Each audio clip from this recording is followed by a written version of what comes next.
hope you'll continue to stay involved and let us know what you're thinking about how the plan is progressing. And how many of you participated in the last process? I see a few hands out there, so very good, thank you. Thank you for sticking with it. And we're going to have 3 keynote speakers tonight, and then after the speakers, we'll send you back out to the lobby. If you haven't been participating in feedback, make sure you do. We need your feedback. And so without further ado, I'm going to let Andy come on and introduce the speakers to you. And thanks again for your participation. Thanks.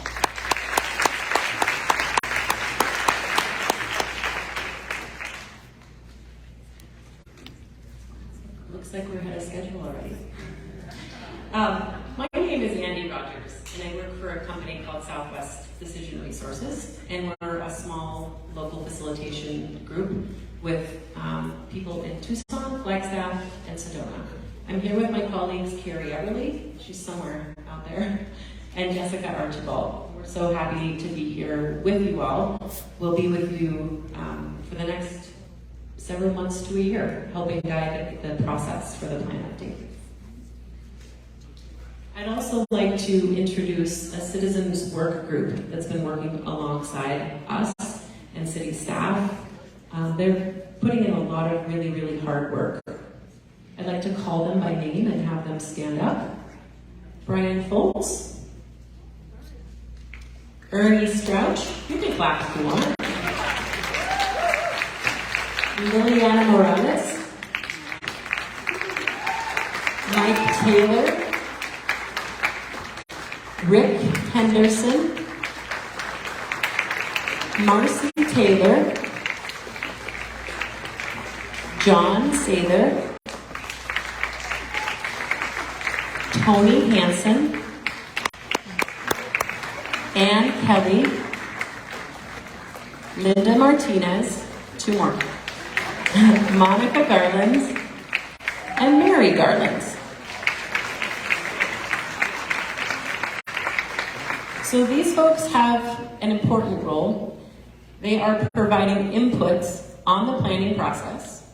They're helping us, Southwest Decision Resources, and the city with community outreach methods, materials, and messaging. Thank you all, working group, for sending out all those shout outs to this event this evening. And they also spent a lot of time evaluating the current community plan from 10 years ago as lay people to suggest improvement. We want this plan to be useful. We want this plan to make the changes that you would like to be made changed. And so they've been really key in helping us along the way.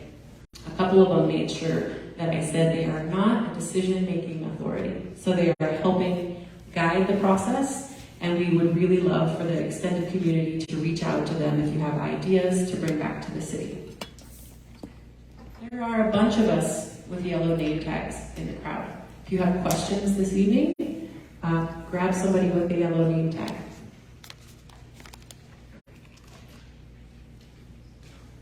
This evening, you had a little bit of time to wander around and do some interactive stations. We're now going to start the keynote portion of the evening, which will start with city staff giving you a little bit of information about what the heck is a plan and what does an update mean. Then we'll have you exit back to the lobby and get some more refreshments and continue doing those interactive stations. I think a lot of them were getting hit pretty hard. I do think that the opportunities one with the sticky dots could probably use a little more action, so head over there. And then we'll exit whenever you're ready. The goals and the working agreements for this evening. This really is a wonderful opportunity for all of you to get together to shape your community. We'd ask that the goal of tonight be to learn and to share with your community. That you're mindful of your tone, be inquisitive, listen for understanding. That we encourage respectful disagreements. Goodness sakes, that's normal. And also meaningful connections. Sometimes they happen at the same time. We ask that you honor issues and challenges and move towards the development of mindful and creative solutions. There are challenges. There are challenges in Sedona. There are challenges everywhere you go. And be creative and innovative. Oh look, we said that. We're real focused on solutions. You can see that. think this is you, Cynthia. Cynthia Lovely, Principal Planner with the City of Sedona.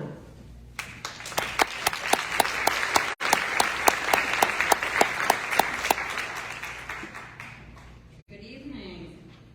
This is a great turnout, which is fabulous. So as Sandy asked you earlier, we asked how many were involved 10 years ago, and quite a few were involved and are familiar with the general process.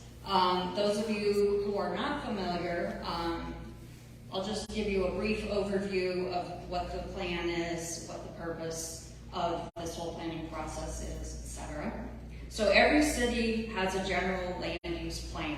It's actually required by state law, so cities and counties all have them.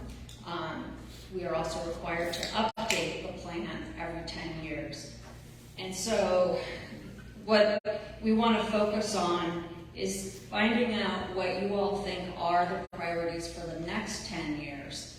And an update to the planning document itself, what that really means is what kind of conditions have changed in the last 10 years, and we have quite a few, which you probably noticed out there on the comments that people are providing. And so what we want to know from you all is what are the key issues, and then how do you think that maybe we should be addressing those. So if we look at the plan from 10 years ago, we've actually accomplished a lot. There are many city capital improvement projects that you'll see out there. We've done more in-depth plans and studies, things like the transportation plan. We have changed policies, we've changed regulations based on the plan. For example, we updated our land development code to better reflect the community's vision. And so we also, as part of this update, want to revisit the vision. Is it still valid? And since the first community plan was done, I think in '92, the vision has pretty much been consistent all through.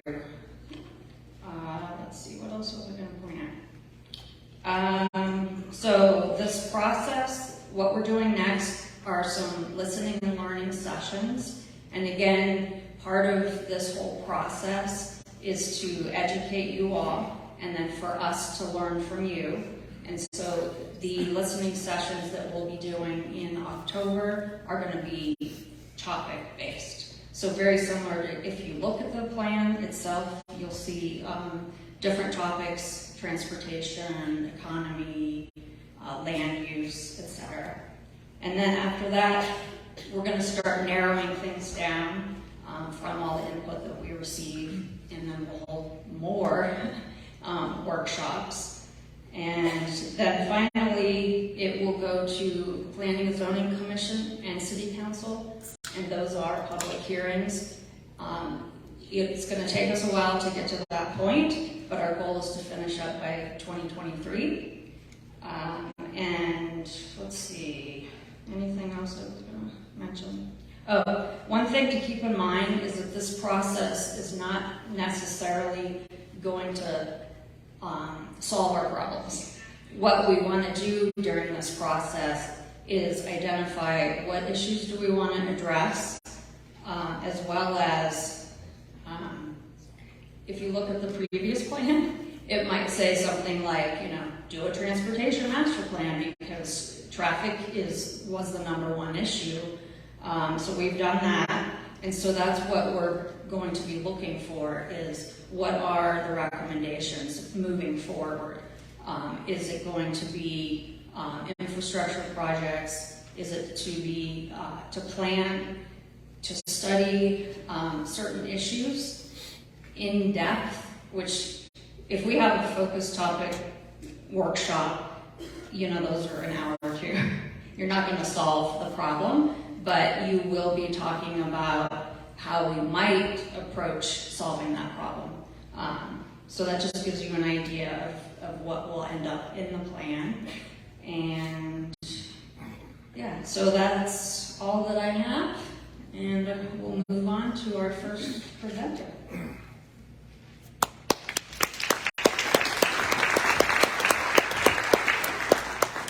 Just to reiterate what Cynthia said, we will have these listening and learning sessions coming up soon. Those will be virtual, so you can take them from the comfort of your own chair if you'd like to. Those will roll into focused topical discussions. What really needs attention? We continue to build that information as we speak to you all. And then back into community workshops. I'd like to invite John O'Brien to the stage.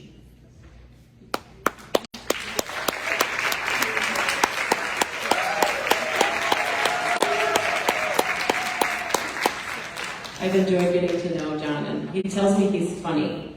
I think the word's out still.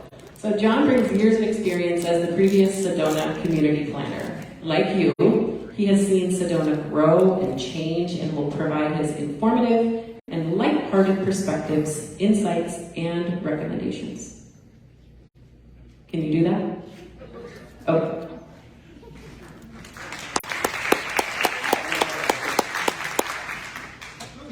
Being back.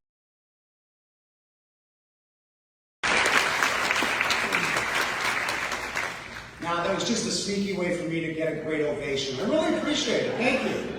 Thanks for your applause.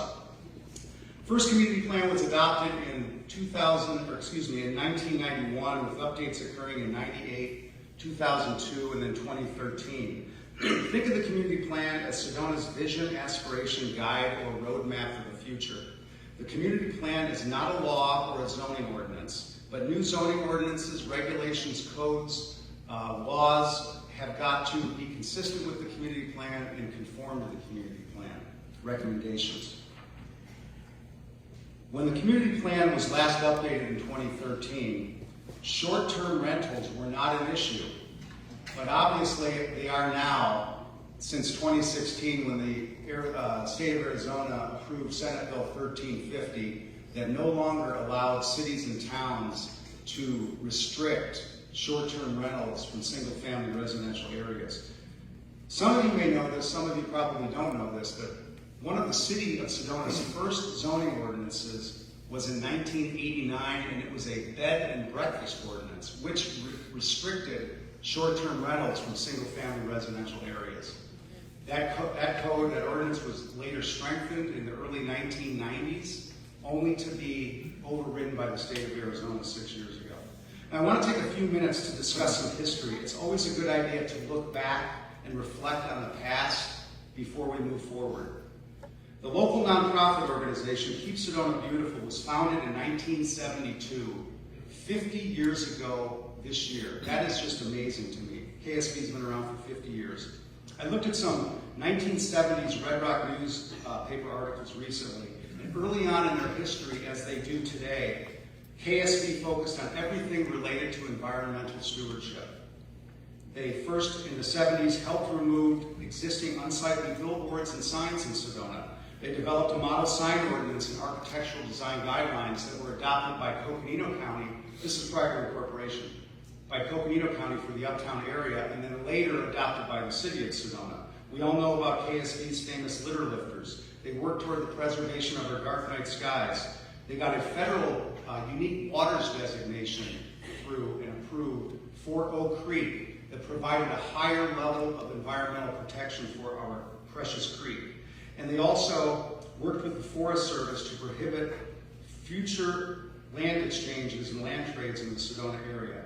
So environmental preservation and creating a beautiful city has always been a top core value and overarching vision for our community.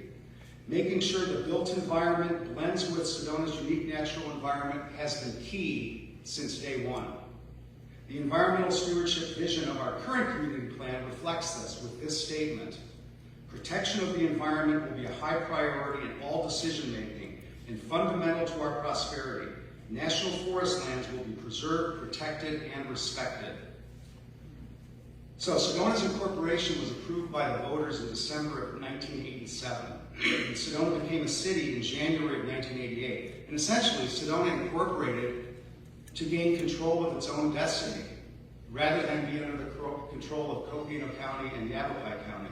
And I want to tell you a little story about a development, the Sedona Sizzler Restaurant and rezoning. Some of you folks that have been here for a while remember that. And that was in 1986. There was a post Sizzler, and it was a rezoning that was next to the post office. And it was extremely controversial in Sedona.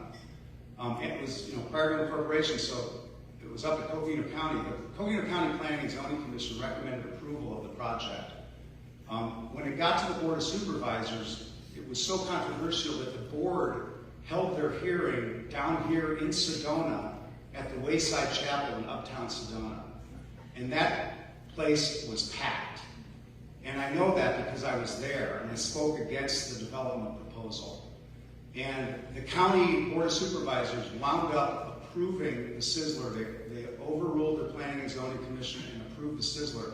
And I'll never forget, one of the board of supervisors members said she was down in Sedona a couple weeks before the hearing and couldn't find a good salad bar. So she felt Sedona needed a good salad bar, and that was her reason to approve the Sizzler project, which tells you all you need to know. And so the Sizzler became the rallying cry and the catalyst that really galvanized the community for that future vote for incorporation, and the incorporation vote on its third attempt.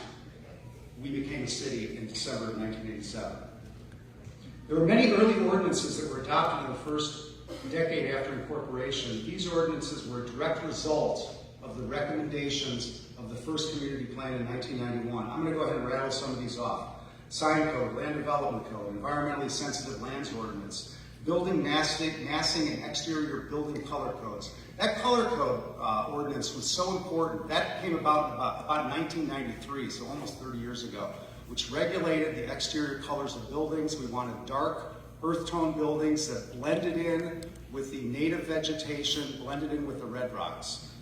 Very important code. Subdivision ordinance, design review manual, and comprehensive development review process. Landscaping and native tree preservation ordinance, noise control, outdoor lighting ordinances. All of those ordinances were based on the recommendations of the Sedona Community Plan. Now I'm going to talk about the McDonald's and the turquoise teal arches. That project came to town in about 1992, was built in 93. The city's position on the McDonald's project came out of the vision of the first community plan, which was to keep our small town character and not become Anywhere USA. McDonald's initially resisted constructing the teal arches sign, but finally agreed to it after lengthy discussions and negotiations with the city.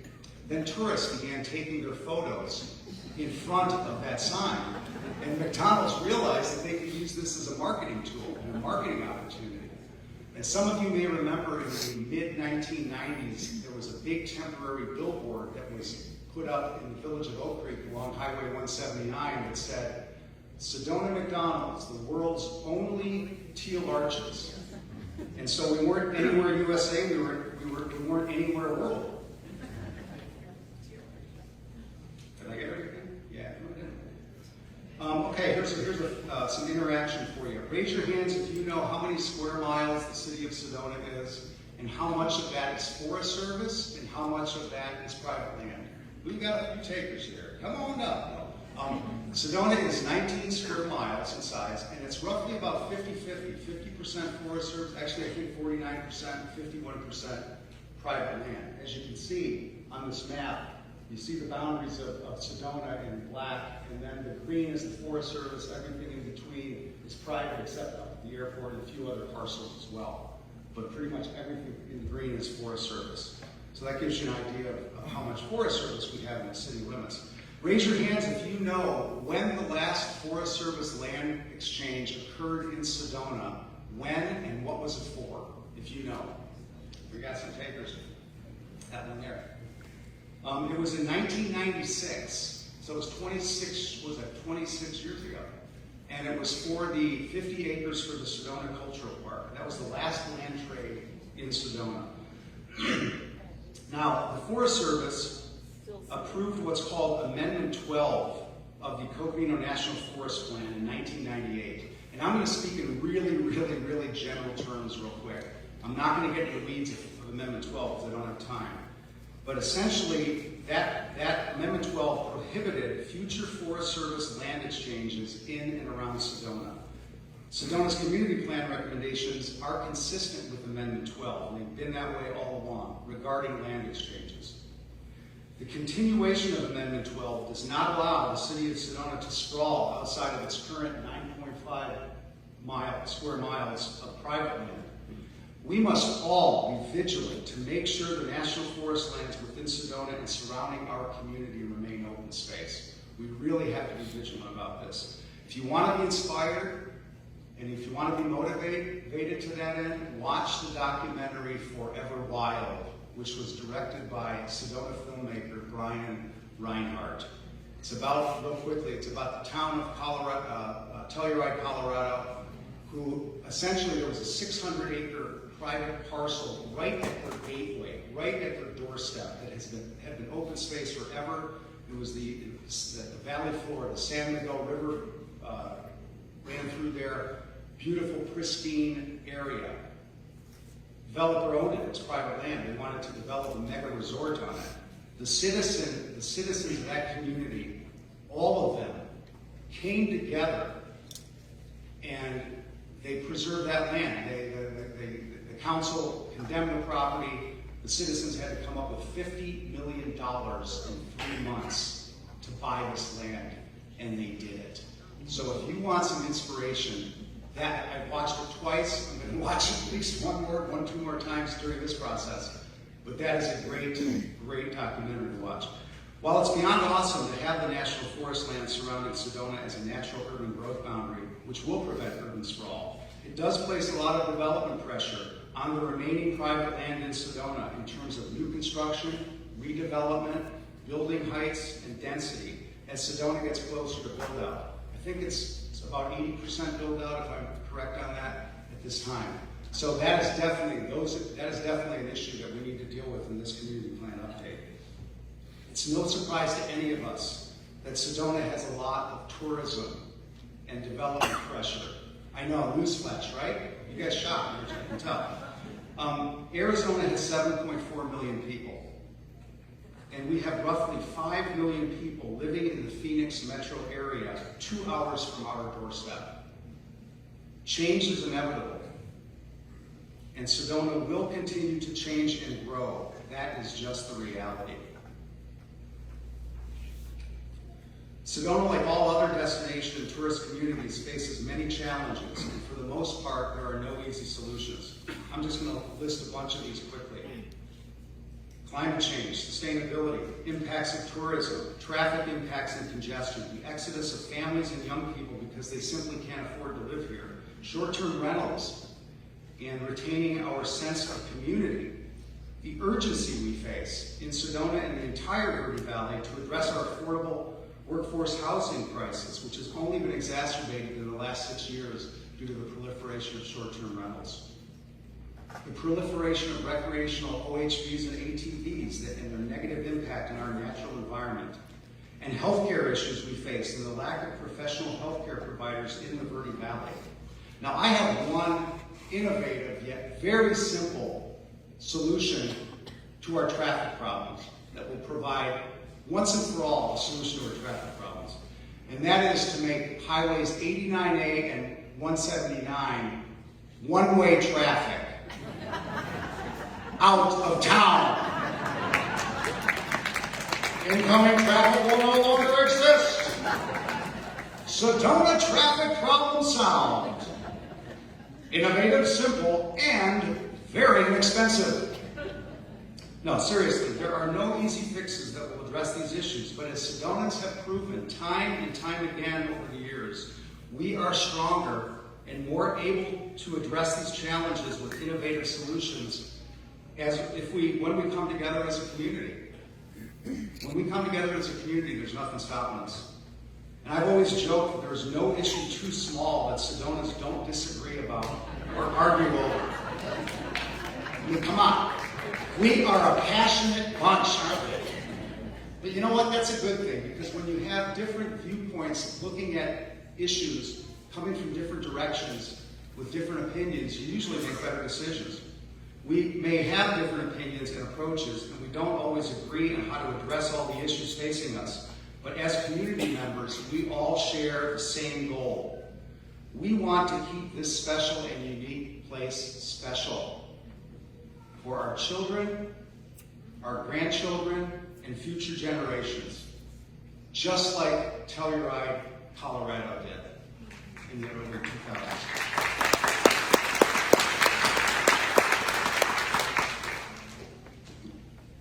In my view, all members of the Sedona community represent individual puzzle pieces working together towards a larger and higher purpose. These human puzzle pieces working together is what makes Sedona tick, function, succeed, and thrive. The relationships we cultivate and nurture with one another in the course of our work are so very important to successfully reaching our goals as a community. We are all in this together. So as we move forward and work on the update of our community plan and continue the environmental stewardship vision and tradition Keep Sedona Beautiful started 50 years ago and carried on by the city of Sedona since incorporation in 1988, continue your involvement, share your ideas and possible solutions to our challenges, attend future meetings, join your friends and neighbors, and help shape the future of Sedona. This is your community plan.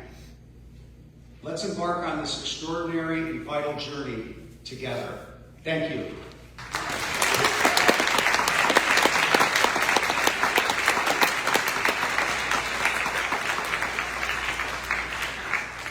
Thank you very much, John. Next, I'd like to invite Tom Binnings to the stage. Tom is a senior partner at Summit Economics, chair-elect for BB Rio, and he's on the Sedona Library Board. He's a strategic educator and change agent. He analyzes social and business environments and organizations from multiple perspectives to improve efficiency and effectiveness.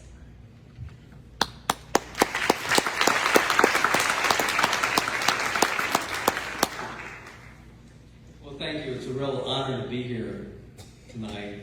And I think unlike John, who has lots of history and great knowledge, I really enjoyed that, John. I've only been here in the area for 5 years and live in the village of Oak Creek, not having been able to afford a house in Sedona about 2 years ago. So the story goes on. I'm going to retreat kind of from my talk this evening kind of to the balcony and provide maybe a broader perspective, not just to community planning, but planning in general. And I start here with a quote, one of my favorite quotes from Socrates: "The secret of change is to focus all of your energy not on fighting the old, but on building the new."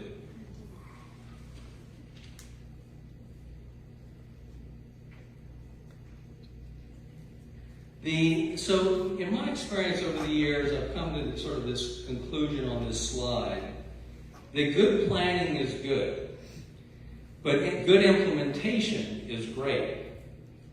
And implementation that leverages external momentum, whether it's market momentum, social trends, environmental trends, political trends, riding that wave of momentum and working off of your own internal strengths has the greatest chance of success. That's where we see success most frequently occur. Without the momentum, it doesn't mean you should give up. It just means that patience is a virtue, innovation is paramount, and perseverance is necessary.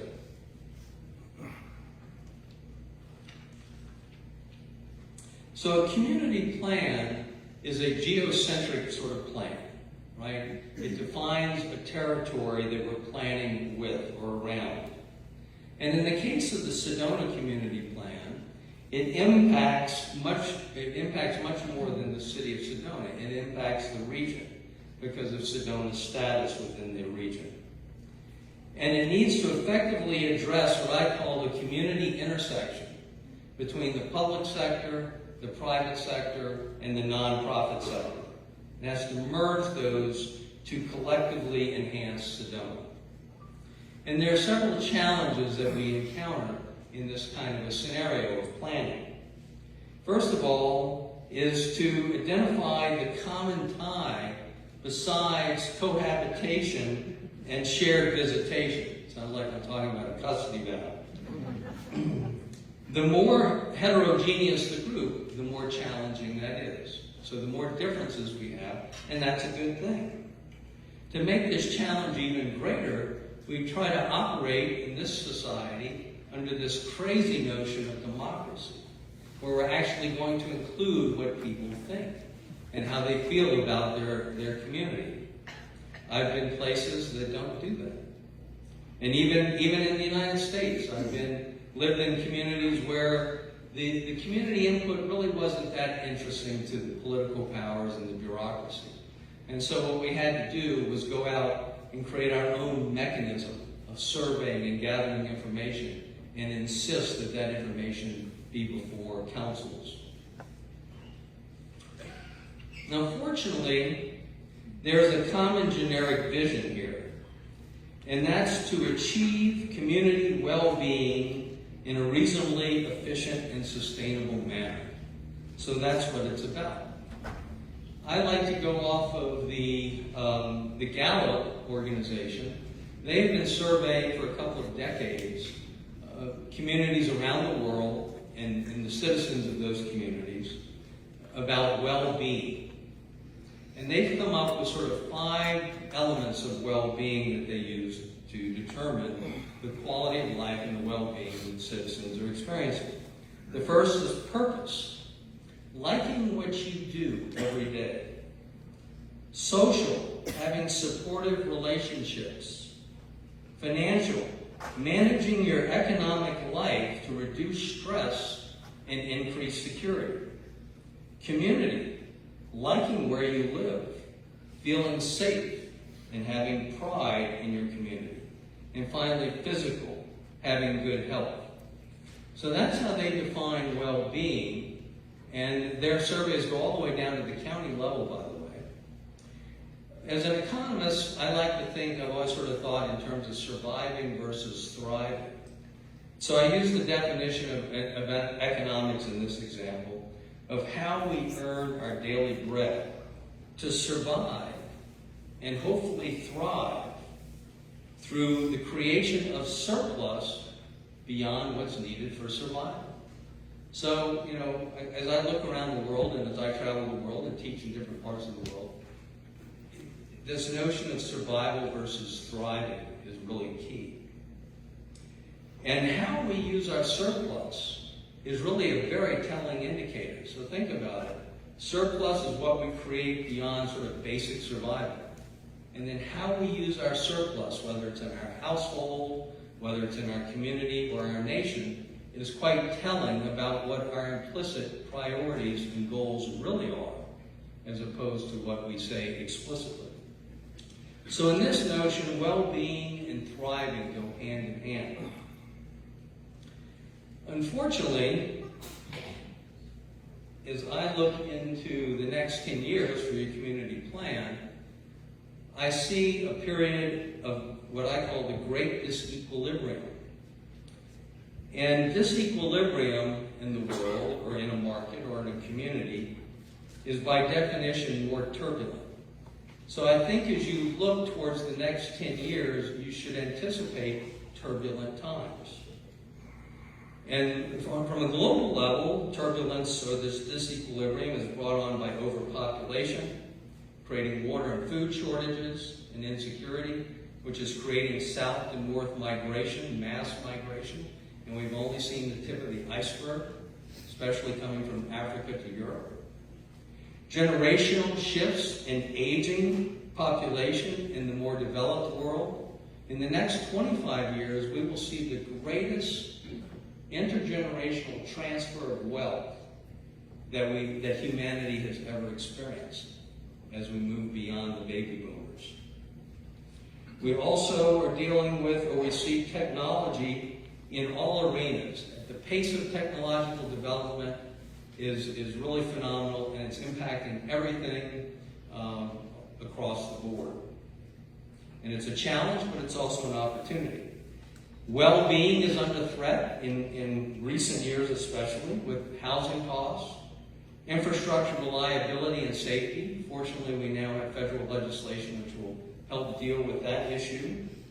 And then we're dealing, in the Western world, we're dealing with diseases of affluence that are impacting how we live and what we're looking for. Of course, the big one is climate change. The climate has changed. It is changing. The only question is the rate at which the change will occur and how quickly we can get to some point of stasis. And that impacts the community because regardless, we have to adapt. Global trade cycle, we're moving from a period of trade liberalization to nationalism and trade barriers. We're recovering from the first epidemic or pandemic in 100 years, and that will continue on through the coming years as well. And then we have a growing societal and workplace diversity, which is challenging the status quo. A good thing, but it can create turbulence. The local, I think John has covered really well, and so I won't restate these, but I will point out that there's a surging value of outdoor recreation, which is causing, a big part of the problem and the desire for one-way highways. I'll also point out that the need for broadband, I look at broadband as the infrastructure for the rest of this century. I firmly believe that broadband will impact our society. I'm talking high-speed, reliable broadband will impact our society as much as the automobile did in the last 70 years. And how does that play into a community plan? As you move forward, both through the planning process, but especially in that implementation process, I'd like you to think in terms of what I call a success triangle. The goal is, what we're after is to achieve the goal. However, to be successful, we also have to maintain enhanced relationships along the way and throughout this process, especially at the community level. And the process, in this case, really kudos to the city of Sedona for having such an inclusive process and having a one-year planning effort to get the community engaged in what the future should look like. That's incredible. And again, it doesn't happen everywhere. I encourage you to remember the notion of equifinality, where there are many ways to get to the same end. So don't get stuck on one way. Put the egos aside. Challenge our mental models through broader inclusion and practicing empathy. And always demonstrate respect and appreciation for one another. And if we can achieve that, we will get success.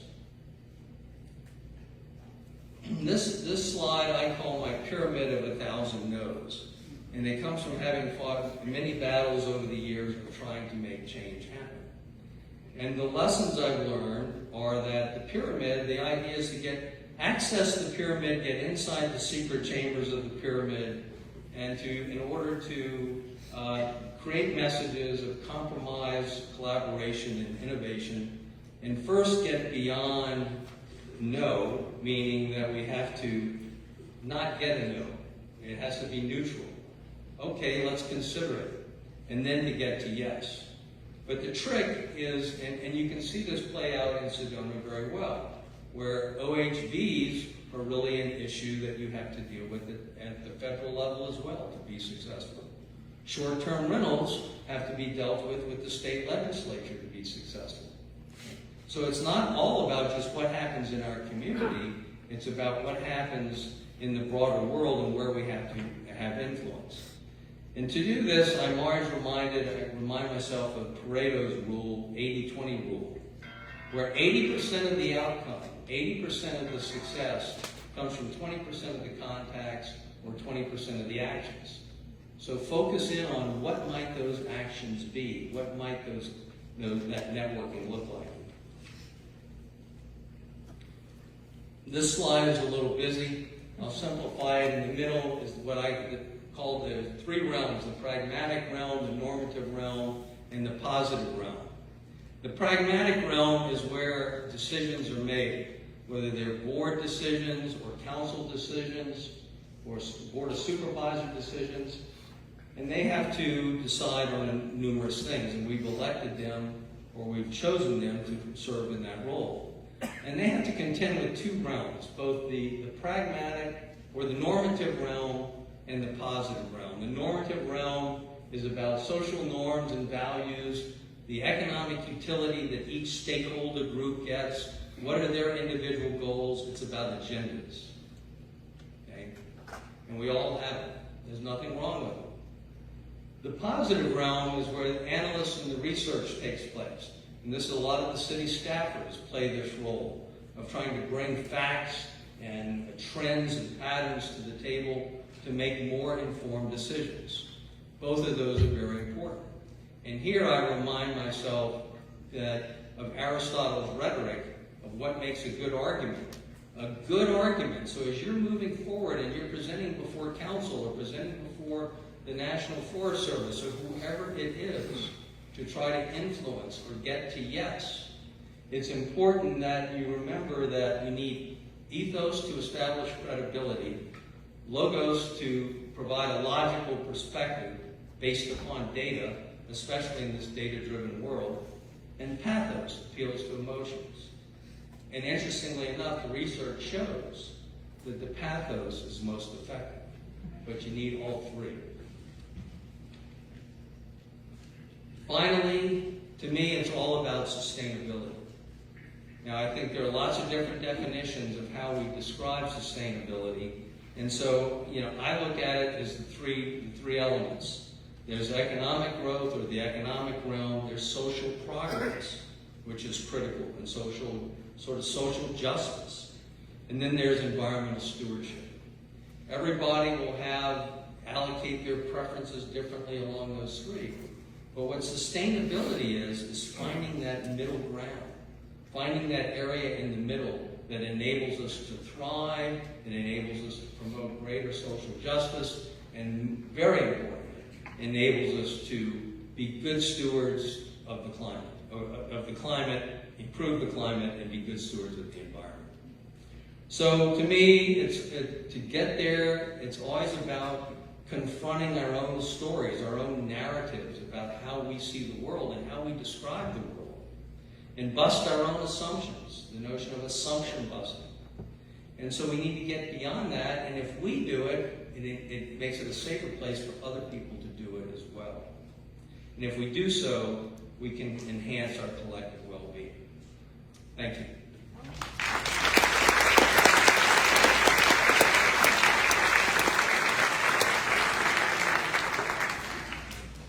Thank you, Tom.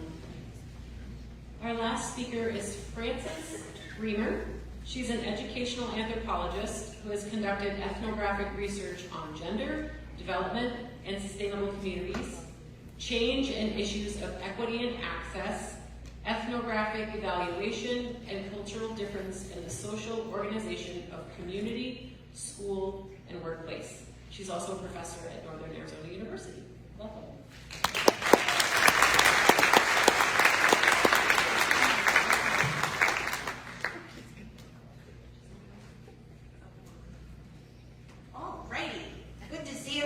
Thanks for inviting me, and thanks everybody for joining us for this conversation. We've been sitting for a while. I'm the third speaker, so I'm going to rev it up a little bit, or at least hopefully. We'll see how it goes. I'm also bringing I think I really appreciate, and there are some interesting threads through, I think, our three presentations. This is a really interesting historical look, then economic look. I bring a somewhat different perspective. I'm trained as an anthropologist, and particularly an educational anthropologist. So that means I think about learning and teaching as cultural practices. And along with a fairly long career in which I've been conducting research on communities, schools, government initiatives, and community-based projects, I've also recently embarked on anthropological studies of tourism. So I've been in Sedona off and on since 1998, and I moved to Sedona 8 years ago, and I also, once I moved here, I considered my responsibility as a steward of the environment very seriously. So I also became involved with Northern Arizona Climate Change Alliance, and I had the wonderful opportunity of participating in in giving some input in Sedona's climate action plan. So I thought I'd draw on my expertise as an anthropologist and my experience as a Sedona resident to talk about first what seems to make Sedona unique, and but also how our uniqueness reflects larger issues. While we're not specifically talking about tourism here, I also want to draw on what we can learn from anthropological studies of tourism and what it means to center community in Sedona's community plan. And finally, I just want to close with thinking a little bit about what living in place means and how we might think about our responsibilities as stewards of this beautiful place in which we find ourselves. So to start off, these are things that you most likely already know about Sedona, but they bear repeating. Here we are. We already know. We now number 9,763 residents across our 19 square miles. We're 88% white, 14.78% Hispanic or Latino, 2.5% Asian, 0.2% Black or African American, and 1.1% Native American. 81% of us speak English as our first language.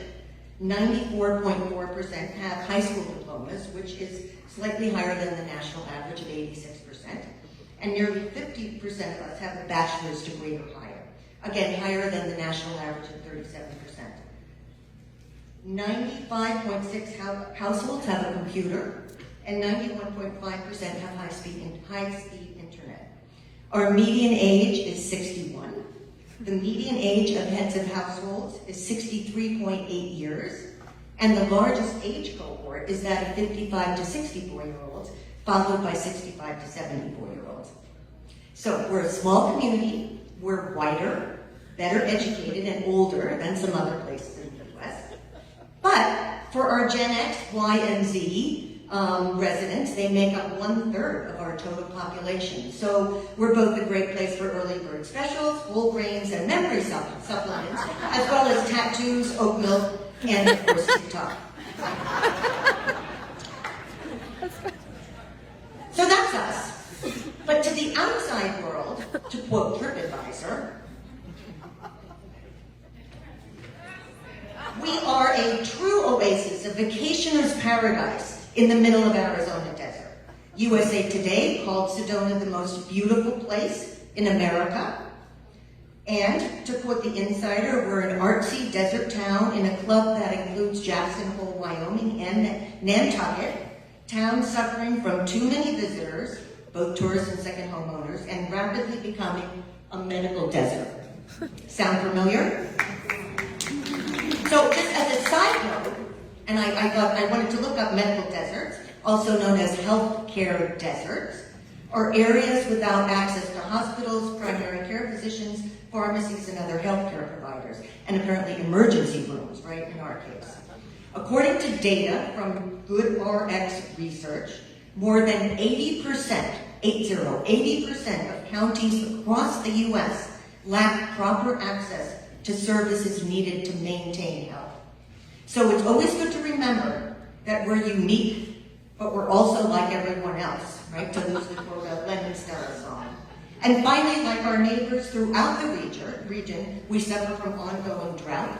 The last 22 years have been the driest period since 800 AD, and of course, increasingly frequent and larger wildfires.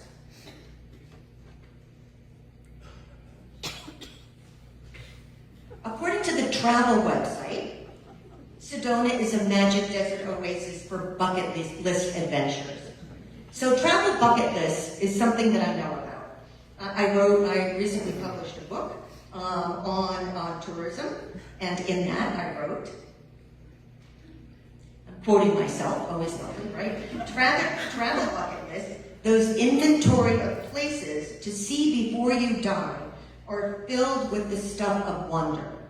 They are catalogs of imaginaries, shared images that exist on our lips and in our cultural and social imaginations. And we in Sedona, we know we offer red rock buttes, steep canyons, and images that conjure a combination of the American Old West and New Age shops and sensibilities informed by indigenous cultures and practices. So, cut to 2021, Sedona's now fewer than 10,000 residents, that's us, have been hosting an average of 3 million visitors a year. As residents living in a bucket list destination, we've become well-versed in negotiating the everyday challenges of 21st century mass tourism. We know that hopeful opportunities are all too often become mechanisms for contestation and displacement. We, and I mean Sedona here, has become a victim of successful marketing promotions, and I'm quoting here, reaching a high point of being loved to death in 2016, when droves of Instagram-snapping tourists responded to marketing campaigns spotlighting the centennial of the National Park Service, closely followed by another for the Grand Canyon's 100th anniversary. And then, of course, we have the short-term rentals on top of that at the very same time. Oh, what happened to it?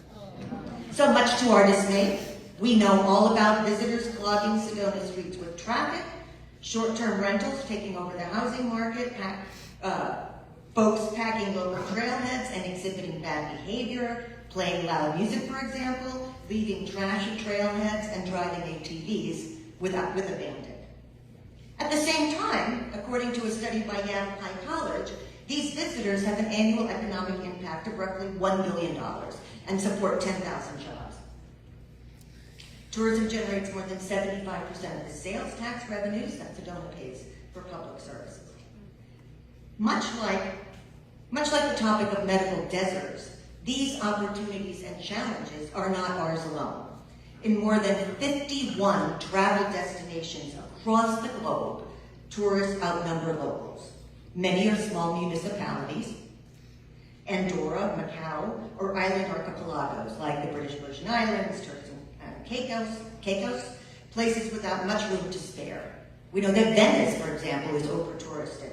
Longtime residents can no longer afford to live in the city. So it's important to remember that tourism is the stuff of modernity. It wasn't until this last century, in the 19th century, only the elite traveled. And it wasn't until after World War II, when the new global economy, workers paid vacations and holidays, increased train and air travel, and the rise of middle-class consumption, elevated tourism from the pastime of select individuals to $1 billion industry. But now, tourism is overbooked. And we begin to see host communities pushing back. Tourists go home was ubiquitous graffiti in Barcelona. And oh, you know what's happening? I'm pushing this, and it is too smart for me.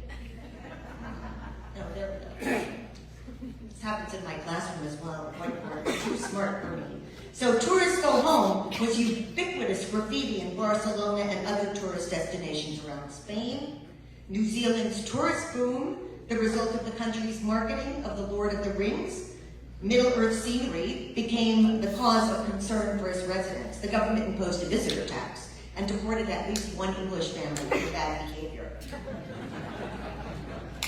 So we know that here in Sedona, we have approved a sustainable tourism plan since March 2019, and the plan is indeed highly touted within the tourism industry for its resources, partnership with the city and elected officials, and community-based sustainability plan. So, whatever concerns remain, it's important to take note that we have a foundation on which to build, both as hosts and tourists, since many of us are frequent travelers to our own bucket list destinations. We're also testament that items on our travel bucket list are full of wonder and thick with complications and troubles. So I've also become interested in a small but significant, yes. I've also become interested in a small but significant movement in tourism studies that centers community. these community-based tourism folks as how tourism can service community needs rather than the other way around. I quote here, the current system is marketing-led. We need to move to a community development-led model. The model leads to an asset-based, co-created industry, more responsible marketing, and a sustainable destination, not one founded on what tourists want, but founded instead on why the community needs it and what role does it play.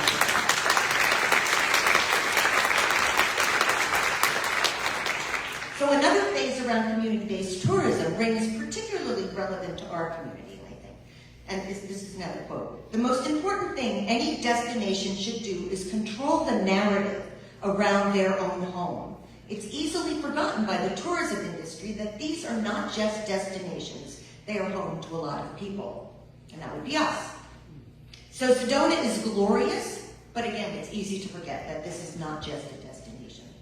And so that brings me to my final questions as we embark on our revisit of Sedona's community plan. What do we, who make our home in Sedona, want this place to look like in 10 years?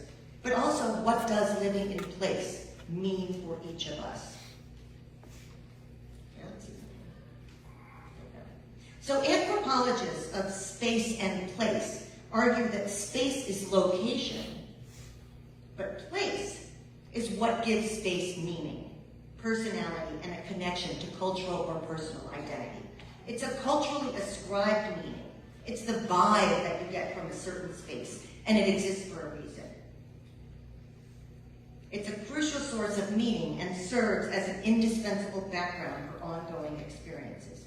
So then I think, how do, or perhaps how might we think about our responsibilities as stewards of this place, of this bucket list destination in which we are all fortunate to find ourselves? Stewardship, the careful and responsible management of something entrusted to one's care. Our attendance here and everyone's ongoing participation is surely part of that stewardship. We also have our 2021 Climate Action Plan, which sets a goal to cut Sedona's greenhouse gas emissions by 50% by 2030 and has as its root the protection of the environment. Our challenges, traffic congestion, a lack of affordable houses, we've seen the posters outside, quality health care, diversity in community, and family-oriented spaces are all on the table. But we bring plenty of capital, we're educated and experienced, we know how to solve problems and get things done. We're also a relatively small group of people. So I was thinking about this, I'm at NAU. So picture the walk-up Sky Dome up in Flagstaff. Maybe you've been there for a graduation or a sports event. The Sky Dome holds 10,000 permanent seats. So that's just us in the Sky Dome with 237 seats to spare. Small enough to come together, large enough to bring so much wisdom to the table. So I know what I want. Less traffic, I've just already said all this thing. I want low cost or no cost solar. I want water security. I want electric charging stations. I put that in for my friends at NASCA who are working on electric charging stations. But I also do really want electric charging stations. But our vision is not what I want. Our challenge is to draw on our combined strengths, to envision the Sedona we want in 2033 and plot how we want to get there.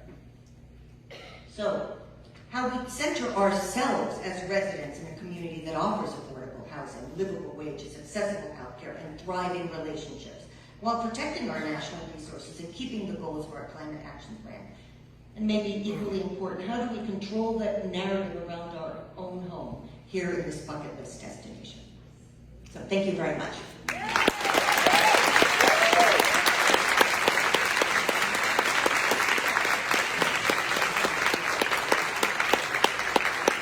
Let's get one more round of applause for all three speakers.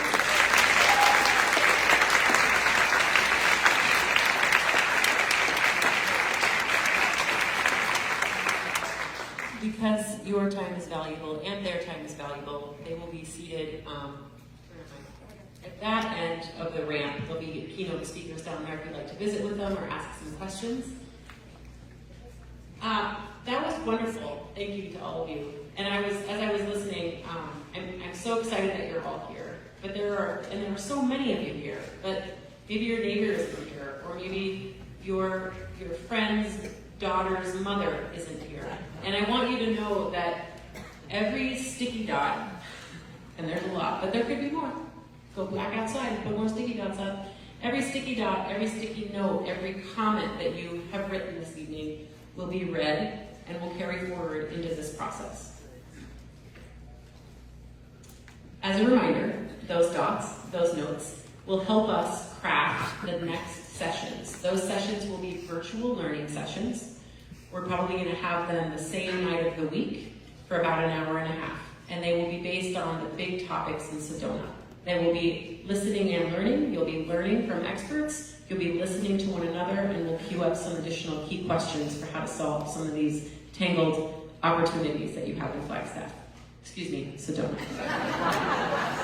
We have them there too. Oops. And with that, we'll just say thank you. Please go back out to the lobby, get some more refreshments, finish up on the interactive stations, and visit with the speakers and your neighbors. Thanks so much.